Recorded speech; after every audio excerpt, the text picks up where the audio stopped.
Hello, everyone, and happy Friday. And again, I'm thrilled to say that it's sunny out. So I love that. And this Friday, I am excited because I have Leslie Markham Stern with me. She is an interior designer, but she does something very special and she designs for all ages. So I would like to introduce Leslie. Thank you for joining me. Thank you for having me, Betsy. So let's just start out with what makes you different from any other? What sets you apart? So I have a special niche. Besides being a commercial and residential interior designer, I also design for people with disabilities as well as seniors. And that's what sets me apart. That's great. So, talk to me a little bit about that. I was just reading a book actually, where this blind woman was living in her house, and she wanted to bring a cat in the house, and she said, "I can't have a cat because I have everything set exactly." So, talk to me a little bit about what you do for people with disabilities or seniors, or what are the things you? Sure. So I go into homes. I go on into homes and I do a home safety assessment. I'm Okay. looking at the space, the interior and the exterior. And looking at that space, I'm thinking about this person who I've just interviewed on what their challenges are, what the challenges are of the people who are living with them, or the people who come to visit with them. It could be a vision issue, it could be hearing impairment, mobility, cognitive. They could have some form of memory issues. And looking at the home and thinking of longevity, being able to stay there, I make recommendations. Then after, and I'm thinking also of resale too when I'm making those Right. suggestions. So you're thinking, people think the homes, so they think, grab bars, but I'm thinking the type of floor. To me, floors are really important. Corners on things, space between things, because I know you have to be able to get walkers through, or, especially back to the floor again. What materials can the walkers go over? And I bet you even do cheery colors or. Exactly. I'm thinking of the lighting. Oh, lighting. And if someone's going down a flight of stairs, what are the issues? If they can't see the grab bars the railings versus the walls, they can't see Depth. the steps. If they don't have a three-way light, so if you are entering a stairwell about to go down, you should have a light switch, not just up, but down. Can you imagine that senior, the person with disabilities trying to walk up the stairs and the light switch is the flight up? Now they're walking in the dark if they didn't turn it on going down, or somebody else turned it off upstairs Right. by accident. Acoustics. Somebody with a hearing impaired issue. This is going to be a problem. If they're in a bathroom and someone's trying to get their attention and they can't hear because they have a very loud exhaust fan going on, that's dangerous. Yeah. So Uh-huh. there's so many, and you talked about flooring.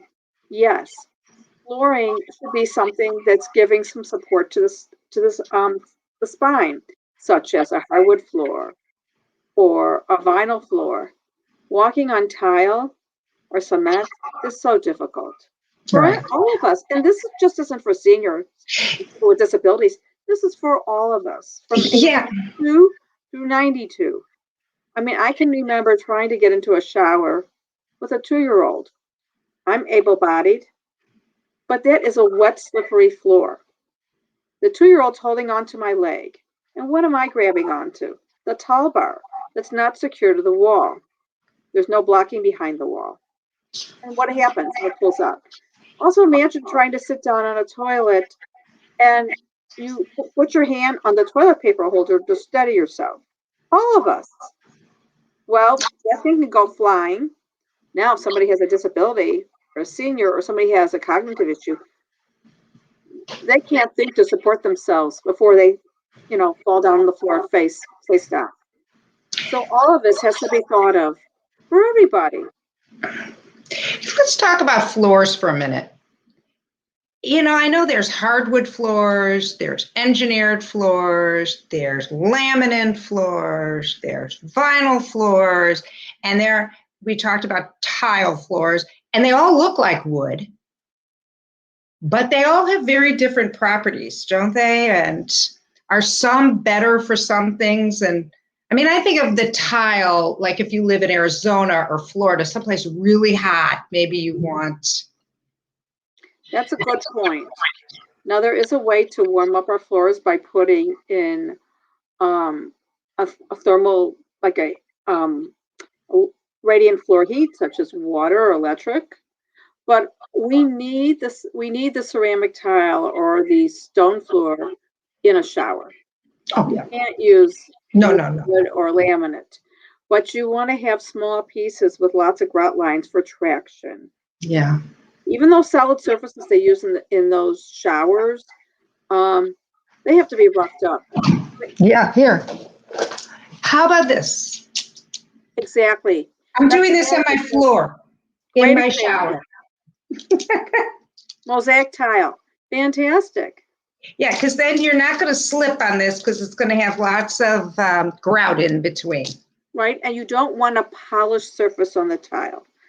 If you want that, you can hone it so it still looks, it doesn't have to have big grooves in it, but you don't want to have that slippery surface.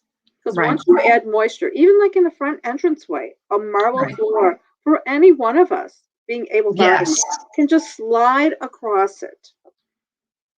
Yeah, you are absolutely right. And I've done that. And now what about some of the floors, the wood floors? Because I've seen dogs go sliding across some of them. On one hand, you want them to be, you don't want them to be like getting scratched all the time. But on the other hand. So a matte finish is what's desirable because it will give you some traction. And also, if something is highly polished, you can produce glare, which is another problem. And someone who has some visual issues or has dementia can become totally disorientated. Yeah. Yes. I didn't think. We're all affected by glare. Just thinking of the sun starts shining, and it can blind us, just like driving, and you're driving right into the sun. It's just the same concept.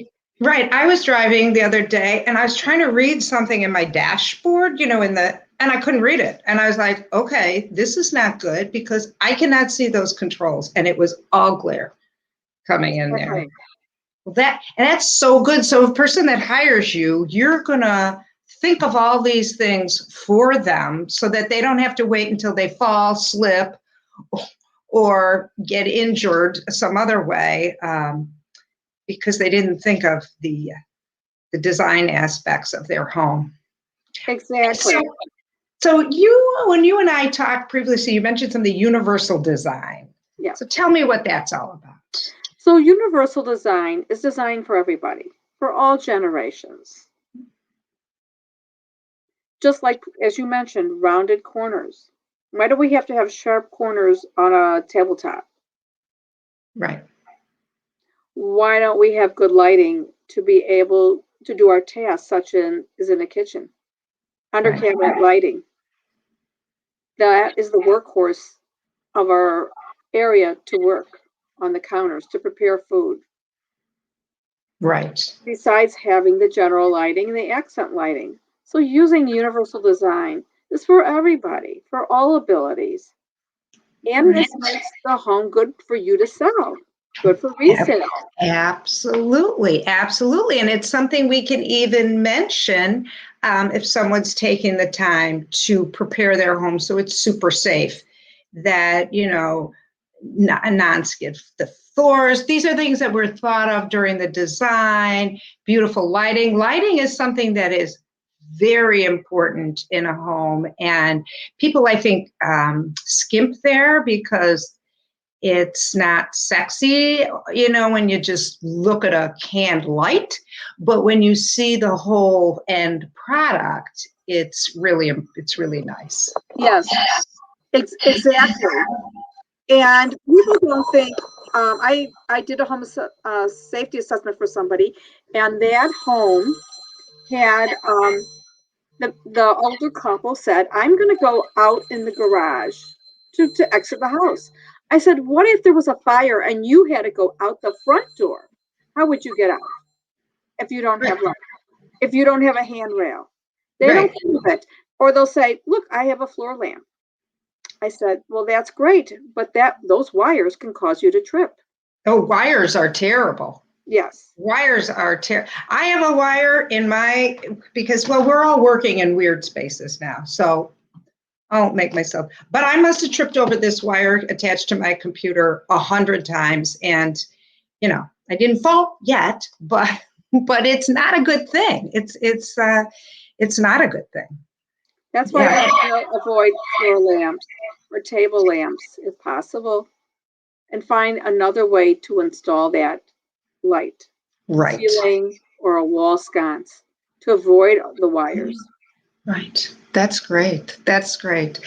And so I want to reiterate to anybody who is listening that they can certainly hire you to do their kitchen, their bath, their living room, buy furniture, anything, but you do these special assessments where you come in. So tell us a little bit about how somebody needed that for their, mom and dad are staying in their house. I've got the caretaker, but I'm worried because they could fall and they could, I recently did a home safety assessment for somebody. Um, the wife was able-bodied and the husband was in a wheelchair. She says, well, I've been helping him in the bathroom. I said, well, what does that mean? She says, well, my house is not going to do so for a shower for him, so I've been giving him sponge baths. I said, why don't we create a way so he can take a shower? She says, but there's no bathrooms down here that we can do. I said, well, we could create a bathroom upstairs, and then we could give him a chairlift so he can go up the stairs, and be able to get there without your assistance. Right. And we can have a walk-in shower. And, and she says, well, I want to change this back before I sell the house. I said, everybody wants walk-in showers now.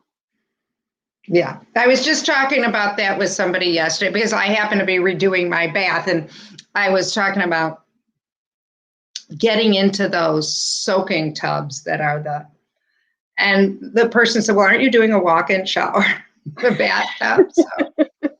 Yeah. My husband said he will never be going in the soaking tub. So those aren't the easiest to get into. They are not. But put a grab bar in, Betsy, and then maybe you can get in. But here's the thing, getting in is not the problem.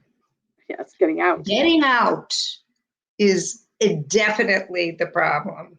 I think I need a crane to get you out. So well, you could put a grab bar in and you could put your towels over it. Nobody will know it's a grab bar. They'll think of it as a towel bar, but it'll give you good support. Yeah, that's an idea. That's an idea. Well, I want to thank you, Leslie. This has been great. And I know so many people are going to be happy to hear that they could hire you to give them that assessment, because people think they know and they don't. And I know your fee for that is not exorbitant. So it's not like it's going to cost them $10,000 to have you come do that. So I've got your phone number and my right here. But if anybody wants to just text me, reach out to me, message me on Facebook. If they don't have Leslie's information or they want more, they can do that. So I will gladly pass it on. So thanks again, Leslie. Thank you, Betsy, for this wonderful opportunity to chat with you today. Good to chat.